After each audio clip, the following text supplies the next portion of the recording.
Bonjour à tous, j'espère que vous allez bien. L'objet de ce webinaire aujourd'hui, c'est l'imposition pour les revenus financiers en Israël. On va faire le distinguo sur pendant les 10 ans et après les 10 ans de Aliyah. Donc tout d'abord, il faut une petite présentation, comme d'habitude. Donc le cabinet c'est Drey Natco. On est expert comptable en Israël, fiscaliste. On a un cabinet à Tel Aviv et à Jérusalem. On est spécialisé dans la comptabilité et la fiscalité israélienne, française et anglaise. Et puis voilà, là vous avez les coordonnées du cabinet s'il y a besoin de nous contacter. Le petit tour de ce qu'on va voir aujourd'hui. Donc, comme je l'ai dit, le sujet, c'est les revenus financiers en Israël. Pendant les 10 ans, on va vérifier l'imposition en cas d'activité commerciale, par exemple, l'imposition sur les revenus en shekel. On va ensuite voir l'imposition après les 10 ans sur le type de revenus classiques, comme les intérêts, les dividendes, les plus-values, avec une différence entre les actions et les obligations. On va ensuite vérifier le placement en devises étrangères également. Et on va faire un petit tour sur la fin sur quels sont les frais déductibles. Et puis, comme d'habitude, quelles sont nos recommandations et une petite place pour les questions et réponses. Donc, quelques règles de base. Déjà, les revenus financiers en Israël sont considérés comme des revenus passifs. Ça veut dire quoi, revenus passifs? Ça veut dire que ce sont des revenus qui ne nécessitent pas une implication personnelle. Il suffit, comme je prends toujours le même exemple, il suffit de se réveiller le matin et de respirer pour percevoir ces revenus, comme des intérêts, des dividendes, des plus-values. Je n'ai pas mis ici, c'est des loyers parce que c'est pas l'objet du webinaire, mais les loyers rentrent aussi dans la catégorie de revenus passifs. Dans la catégorie des revenus passifs, il faut donc bien comprendre que on a une vraie distinction qui est faite dans la loi israélienne sur les revenus financiers. Autre règle de base, les pertes sont déductibles. Donc, on va pouvoir avoir une déduction en Israël et une imposition sur le bénéfice réel qui est constaté par l'activité. Les frais de gestion également sont déductibles. On va avoir par la suite toutes les différentes dépenses que l'on va pouvoir demander en déduction. Et comme c'est marqué ici, l'imposition est appliquée sur le revenu après des pertes, sur le revenu fiscal imposable. Également très important de comprendre cette notion, si vous avez moins de 60 ans, l'imposition sur le revenu passif en Israël est de 25%, c'est un taux fixe. Je répète, si vous avez moins de 60 ans, l'imposition c'est 25%. Si vous avez plus de 60 ans, c'est jusqu'à 25%, c'est-à-dire que c'est plafonné à 25%. Et la banque, comme elle ne connaît pas vos autres types de revenus, elle va automatiquement déduire 25% à la source, elle va prélever 25% d'impôt à la source. Ce prélèvement automatique réalisé par la banque va nous donner la possibilité d'aller très souvent faire de l'optimisation fiscale sur votre imposition sur les revenus financiers. Donc je répète, il y a une vérification, une distinction entre l'âge de la personne qui perçoit les revenus financiers si la personne a plus de 60 ans ou moins de 60 ans. Pendant les 10 ans, on le sait tous, les revenus passifs générés à l'étranger pendant les 10 ans sont exonérés. Donc, à partir du moment où vous avez des titres, des actions, des obligations, des coupons, des dividendes de votre société à l'étranger, etc., tout ça, c'est exonéré pendant les 10 ans. Ça peut, je précise, même si c'est géré par une banque israélienne, dans une banque israélienne, vous avez un compte bancaire à la Discount, à la Leumi, à la Mizrahi, peu importe, vous gérez depuis là-bas votre portefeuille d'actions, même si c'est une banque israélienne qui va gérer vos actifs, étant donné que le sous-jacent, le produit en lui-même, est un revenu, est un titre étranger, la source du revenu est étrangère, et donc vous êtes exonéré pendant 10 ans. Je précise également que si vous avez des placements en devises étrangères, donc des comptes à terme en devises étrangères, à ce moment-là, l'exonération est valable pendant 20 ans et non pas 10 ans. Donc on sait qu'en ce moment, le dollar est très rémunérateur. Si vous avez fait des placements en devises en dollars, simplement, vous avez placé de l'argent et vous êtes rémunéré en dollars, vous avez la possibilité d'étendre votre protection, votre exonération fiscale sur une période de 20 ans au lieu de 10 ans. Pour les titres israéliens, il y a une imposition en Israël, même si vous êtes au Lechadash, même pendant vos 10 ans. Donc, si vous avez des titres israéliens, des actions israéliennes à la bourse, vous êtes imposé là-dessus, selon le même critère qu'on a vu, soit 25% si vous avez moins de 60 ans, soit jusqu'à 25% si vous avez plus de 60 ans. Très souvent, nous, on a des clients qui vont placer dans des coopératives, des fonds de placement, notamment sur le gaz avec tous les projets Léviathan, Tamar, etc., qu'il y a Baruch Hashem en Israël. Donc, dans ces cas-là, bien vérifier, puisque ce sont des produits israéliens, ou en tout cas marketés Israël. Du coup, c'est imposable même pendant vos 10 ans. Donc, peu importe si vous êtes au Hadash ou pas, vous êtes imposé là-dessus. Très souvent, il va y avoir un prélèvement à la source qui est réalisé par soit la banque qui accompagne le projet, soit le fonds de placement qui va accompagner le projet. Et là aussi, faites bien attention en fait, quel est le taux qui vous a été appliqué? Est-ce que c'est 25%? Parfois, moi, je vois des taux qui sont appliqués à 50%, ce qu'on appelle le mas chouli. C'est le taux maximal d'imposition en Israël. Dans certains cas, le prélèvement à la source ne répond pas du tout aux critères de l'imposition. Donc, faites bien attention. Si vous avez de ce type de placement, prenez contact avec un expert comptable parce que ça vaut le coup de vérifier. On peut récupérer des sommes assez importantes ou bien constater des dépenses, enfin des pertes assez importantes. On va y revenir un peu plus tard. Je précise juste, à part le fait que la banque ne connaît pas vos autres revenus, la banque souvent ne connaît pas aussi ce système d'imposition. Les plus de 60 ans peuvent avoir une imposition qui est inférieure à 25%. C'est-à-dire la banque, elle, fait rentrer automatiquement la date de votre taux d'atolé dans son registre et les impôts sont imposés automatiquement. Donc la banquière en elle-même, souvent, c'est pas intentionnel de leur part, c'est qu'ils ne connaissent pas ce système. Donc c'est pour ça que c'est très important, vraiment, comme a dit Nathaniel, de bien vérifier avec votre expert comptable. Tout à fait. Mais ça, on va y revenir après justement sur le problème de non-distinction de la part de la banque. Faites attention également pendant les 10 ans de ne pas être requalifié comme une activité commerciale. Une activité commerciale, c'est une activité qui peut être dans ce cas-là imposée, même si les titres, ou en tout cas les sous-jacents, sont des titres étrangers. Si, en fonction du volume, la fréquence d'opération, est-ce que vous avez ou non un gestionnaire? Si vous avez un gestionnaire, ça veut dire que c'est passif pour vous, c'est pas vous qui faites le travail. Mais si vous n'avez pas de gestionnaire, vous connaissez la bourse mieux que personne, c'est vous qui vous levez le matin, vous allez vous-même donner les ordres, placer les ordres, être en contact avec la banque et faire des volumes d'opérations, ou bien même choisir la nature des produits qui sont à consonance risquée, des options, des calls d'écoute, des choses qui demandent une certaine qualification. Les impôts en Israël peuvent vous qualifier d'activité commerciale et à ce titre-là, puisque l'activité serait faite depuis Israël, on ne regarderait pas le sous-jacent du produit, on regarderait le critère de l'activité. Donc faites bien attention à ne pas être qualifié sur une activité commerciale.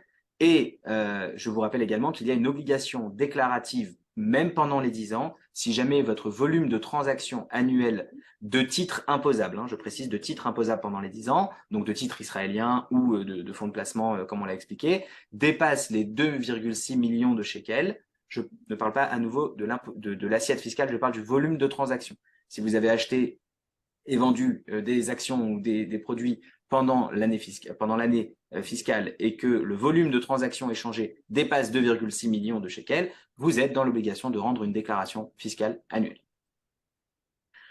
On continue, et je pense que là c'est le plus intéressant, c'est que c'est sur la partie après les 10 ans, comment ça se passe. Alors tout d'abord, il faut bien comprendre que c'est une imposition mondiale. L'imposition en Israël après les 10 ans et fonctionne sur une base d'imposition mondiale et non territoriale, ce qui veut dire que peu importe où votre actif est géré, ça peut être en Suisse, ça peut être aux Bahamas, ça peut être en Israël, où vous voulez, à partir du moment où vous êtes résident fiscal israélien après les 10 ans de votre alia, vous êtes imposé mondialement sur l'ensemble de vos revenus mondiaux. Quels sont donc les taux d'imposition? Tout ce qui est intérêt et dividende, comme on l'a expliqué, c'est une imposition de 25%.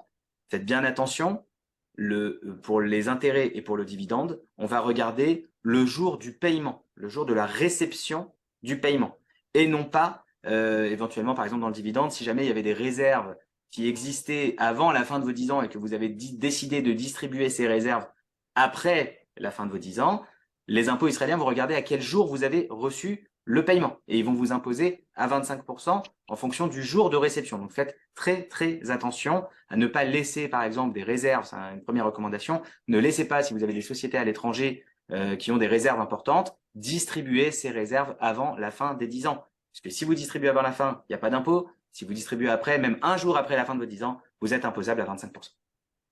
Et même s'il y a une décision d'assemblée qui a décidé de distribuer, ça ne suffit pas par rapport aux impôts. Ils demandent souvent, les clients nous ramènent des protocoles comme quoi ils avaient décidé de distribuer rétroactivement, ça compte pas. Ils veulent voir seulement le paiement, comme l'a dit Nathaniel, c'est important.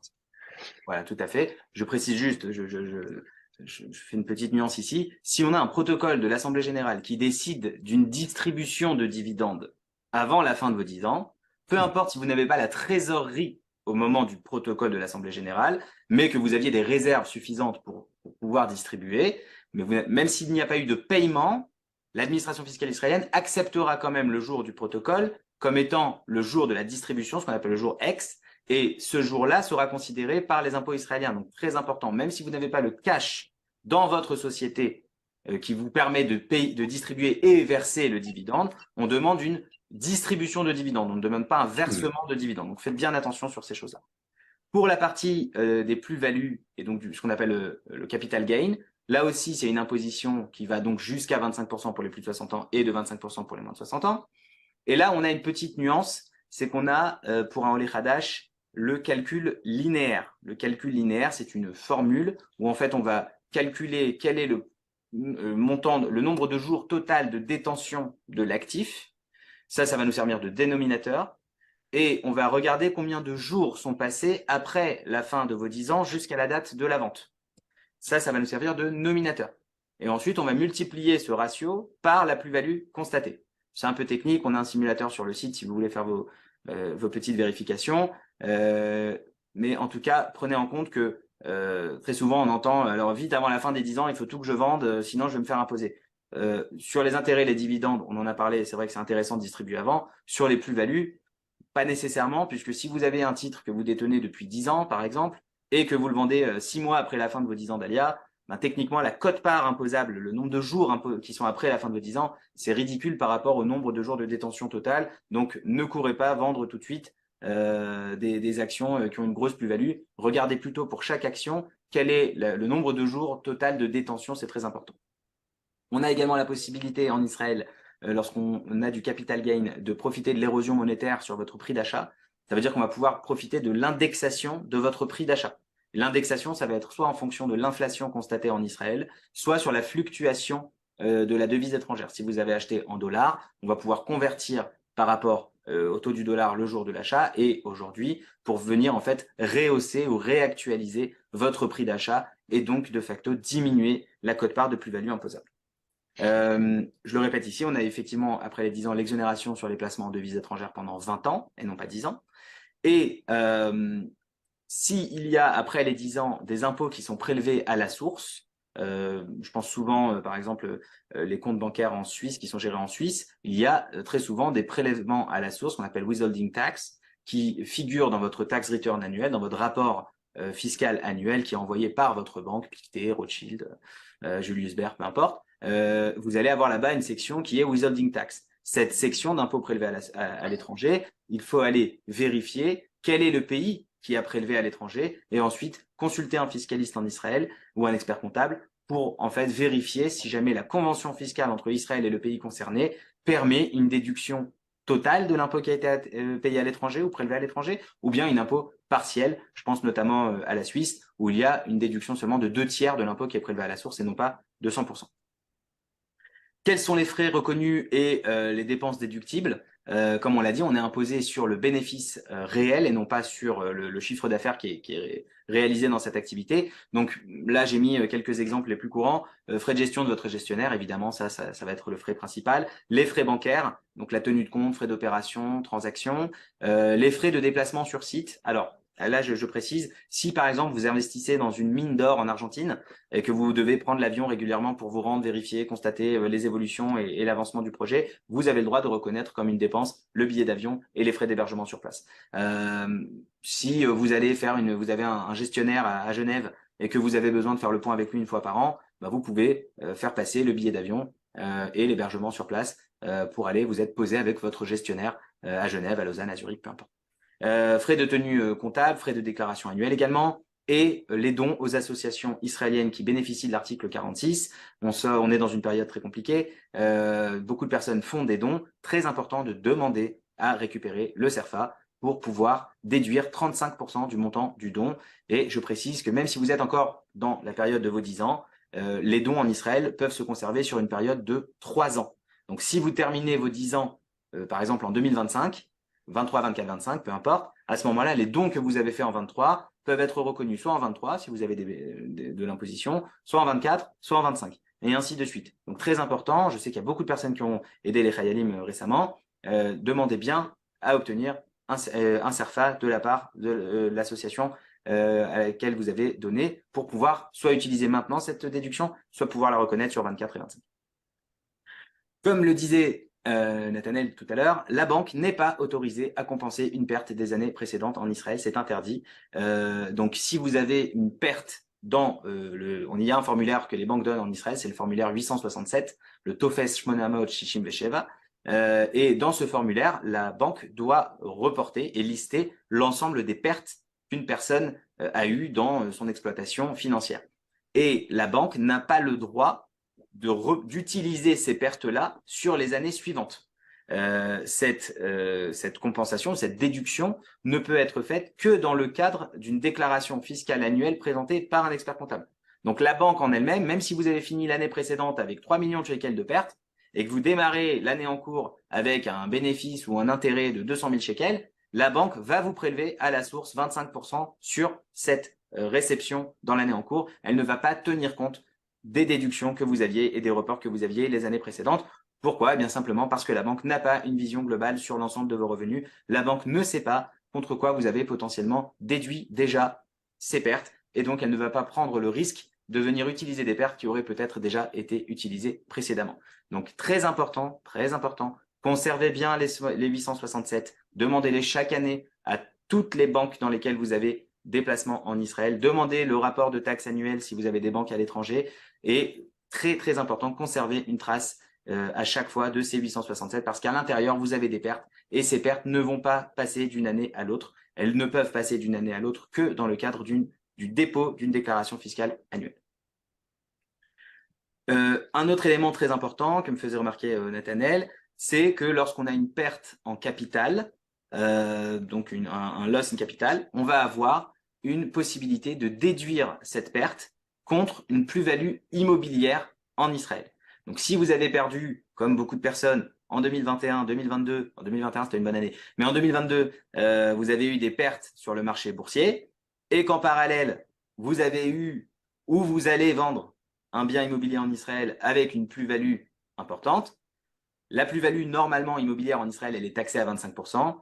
N'oubliez pas de constater la perte que vous avez eue sur le marché boursier pour ensuite venir déduire cette perte-là dans le cadre d'une déclaration qui est transmise aux autorités fiscales israéliennes. Vous allez pouvoir récupérer 25% sur le montant de votre perte déduit contre la plus-value immobilière. C'est très important. C'est pas automatique. La banque ne vous fera pas cette déduction. Donc, si vous avez ou vous comptez faire une plus-value immobilière, vérifiez bien si dans les 6 années précédentes, vous n'avez pas une perte en capital que vous auriez pu demander à reporter et donc à utiliser contre la déduction de votre plus-value immobilière. Nos recommandations. Alors attendez, là il y a une petite coquille avec la photo, donc on va l'enlever, c'est plus simple. Voilà. Nos recommandations ici, déclaration de patrimoine préventive l'année qui précède la fin de vos 10 ans, c'est très important. On revient là-dessus très souvent. Lorsque vous allez terminer vos 10 ans, faites une déclaration patrimoine préventive qui prend l'ensemble de vos actifs mondiaux et faites-la viser par un expert comptable. Nous, au cabinet, on propose ce genre de service. Tout simplement pourquoi? Parce que les impôts en Israël, ils ne vous connaissent pas. Ils n'ont pas de visibilité sur votre dossier ou sur vos revenus mondiaux pendant les 10 ans, avant vos 10 ans. Eux, ils vont vous connaître seulement après la fin de vos 10 ans. Et donc, quand ils vont, entre guillemets, constater que vous avez un patrimoine important et que vous n'avez pas de base pour prouver quelle était la valeur patrimoniale le jour de votre alia et la fin de vos 10 ans, ils ont une possibilité de venir vous taxer sur l'ensemble du patrimoine. Et après, la charge de preuve, elle est inversée. C'est vous qui allez devoir prouver que ce patrimoine existait, qu'il provenait d'une activité réalisée en dehors d'Israël ou bien avant même votre alia. À partir du moment où vous venez prêt, vous dites voilà, j'ai terminé mes 10 ans, voilà le patrimoine que j'avais à l'époque. À partir de là, vous pouvez, si j'ai plus de patrimoine, vous pouvez me poser des questions sur le surplus, mais vous ne pouvez pas me demander des questions sur ce que j'avais déjà constaté à la fin des 10 ans. On a déjà fait 90% du travail vis-à-vis de l'administration fiscale. Et comme vous le savez, on le répète ici très souvent, à la fin des 10 ans, les impôts viennent. Les impôts vous envoient un contrôle 1 an, 2 ans après. Ils viennent, ils attendent ça. Tout est noté dans leur système informatique. Ils savent exactement quand s'adresser à vous. Pendant les 10 ans, c'est quand vous faites plusieurs voyages à l'étranger, ils ne savent pas exactement quelle est votre activité. Mais surtout, après les 10 ans, il faut bien vérifier et bien se préparer à des éventuelles questions qui peuvent venir. Et ça, c'est une règle à retenir toujours avec les impôts en Israël. C'est que lorsqu'on ne fait rien, c'est à vous de prouver, mais lorsqu'on fait, c'est à eux de prouver que ce que vous avez fait n'est pas bien. Donc, d'où la nécessité vraiment d'anticiper une demande des impôts et de leur montrer qu'une déclaration de patrimoine préventif a été établie de bonne foi devant expert comptable, qui a été signée à la fin des 10 ans. Donc ça, c'est vraiment une astuce que dans énormément de cas, c'est des choses à faire. Même lorsque des personnes doivent monter des trusts ou faire quelle que soit l'opération, c'est toujours bien d'anticiper et de faire quelque chose pour que ce soit les impôts qui aient à prouver que ce que vous avez dit n'est pas vrai et pas le contraire. Bravo. On en parle aussi assez souvent, pardon. Essayez de constater, de vérifier si jamais vous avez une possibilité de décaler la date de votre installation fiscale en Israël. Rappelez-vous que les 10 ans démarrent techniquement le jour de votre alia, mais s'il y a un décalage entre le jour où vous avez pris la nationalité, vous avez obtenu la Théoudat Olé, et le jour où vous êtes vraiment venu vous installer fiscalement en Israël, s'il y a une période, 1 an, 2 ans, 3 ans, 10 ans peut-être, de décalage, sachez qu'il existe des possibilités pour repousser officiellement la date de prise d'effet des 10 ans et donc la fin des 10 ans qui va découler de cette date-là. Donc, vous avez compris qu'après les 10 ans, on est imposé à 25% sur l'ensemble de ses revenus mondiaux. Décaler et reporter les 10 ans peut, dans certains cas, faire des grosses économies. Important de constater et reporter les pertes. Une perte non déclarée est une perte perdue. Comme je vous le répète, les banques ne font pas de report automatiquement. Les banques vous envoient un rapport annuel. C'est à votre charge d'aller reporter et faire constater cette perte par les impôts en Israël. Si vous avez déposé une déclaration fiscale où à l'intérieur, c'est noté que vous aviez une perte, le compteur démarre, les impôts ont 4 ans pour venir potentiellement contrôler cette perte. S'ils ne viennent pas, cette perte, elle est acquise. D'accord? Si vous n'avez pas constaté la perte, vous n'avez pas la possibilité de l'utiliser. Autre chose qu'on a remarqué, il n'y a pas de déduction entre les banques, et je vais même aller plus loin, il n'y a pas de déduction même au sein de la même banque. Ça veut dire quoi? Ça veut dire que si vous avez 3 comptes bancaires, un à la Leumi, un à la Poalim, un à la Discount, les banques ne se parlent pas entre elles. Si dans la Leumi, vous avez des pertes et à la Discount, vous avez des gros gains, la Discount, ils vont prélever 25% à la source parce qu'ils ne savent pas ce que vous avez, et la Leumi, ils vont vous donner la perte et libre à vous d'aller ensuite faire la déduction et la compensation annuelle. Je vais même aller un petit peu plus loin. À la Leumi, vous avez 3 comptes, un compte positif, 2 comptes négatifs. La Leumi ne va pas aller faire le distinguo et faire le cumul des 3, même si c'est géré dans la même banque. Un compte bancaire est un client distinct, même si vous avez 3 comptes rattachés à la même personne, chaque compte est séparément traité par la banque. Et donc, faites bien attention, il n'y a pas de communication et de déduction automatique par la banque. Des choses qui reviennent très souvent, je sais qu'il y a beaucoup de personnes qui détiennent des actions américaines. Faites bien attention à la succession aux États-Unis. Rappelez-vous que si vous détenez des actions américaines d'une valeur de plus de 60 000 $, il y a ce qu'on appelle un massisavon, un impôt sur la succession à payer aux États-Unis. Donc faites bien attention à ça. Si dans votre portefeuille, vous avez des actions ou des titres américains d'une valeur de plus de 60 000 $, l'eau allez-nous, mais le jour où vous atteignez vos 120 ans, eh bien, il y a un impôt sur la succession à faire. Il y a des options et des opérations à faire pour éviter cet impôt. N'hésitez pas à nous contacter si vous êtes concerné. Vérifiez également votre statut d'Olé Hadash auprès de la banque. Très souvent, il y a des clients qui sont venus nous voir en nous disant « Non, mais moi, la banque, elle sait, je suis Olé Hadash, elle me prélève rien, elle me prélève rien. » On leur demande quand même de nous envoyer les 867 où à l'intérieur, on va pouvoir jeter un œil sur le traitement fiscal. Et dans quelques cas, mais les sommes sont importantes, il n'y avait pas le statut de Olé Hadash, ou en tout cas pas toutes les années. Et donc, la banque israélienne allait prélever à la source automatiquement 25%, parce que pour la banque, cette personne n'était pas dans ses 10 ans. Et donc, nous, après, on doit aller s'adresser à l'administration fiscale israélienne et aller récupérer les impôts qui ont été prélevés à la source par erreur. Donc, vérifiez bien, déjà sur les années précédentes, si la banque vous a bien attribué en tant qu'Olé Hadash, et également vérifier que votre statut est bien à jour, qu'ils ont bien la date de votre alia, que dans les ordinateurs, ça se calculera automatiquement la fin des 10 ans à la date anniversaire. Et ça concerne également les personnes qui intentionnellement ne sont pas inscrits à la banque en tant qu'Olé Hadash, quelle que soit la raison, parce qu'ils avaient peur peut-être par rapport à la France, ils ont dit on préfère être complètement résident israélien. Sachez qu'un Olé Hadash, c'est un résident israélien, un vrai résident israélien. Donc même si les années précédentes, ils avaient intentionnellement étaient enregistrés à la banque en tant que résidents israéliens, mais qu'ils étaient au Lechadash, même pour ces personnes-là, on peut demander un remboursement d'impôt qui a été injustement prélevé, tout à fait. Puis ça me permet de terminer sur ça. Vérifier tous les ans, je répète, par un cabinet d'expertise ou par un fiscaliste, si vous n'avez pas des pertes potentielles, si vous n'avez pas des déductions, s'il n'y a pas des jeux qu'on peut faire de compensation, si vous n'avez pas, si vous, le calcul de l'érosion monétaire a bien été calculé. On a vu énormément d'erreurs en 21. Il faut savoir que les banques ont changé leur TOFES, leur formulaire.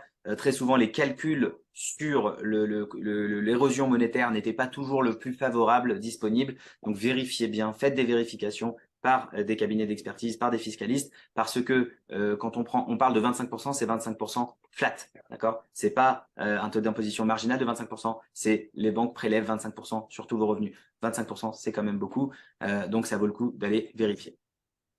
Voilà.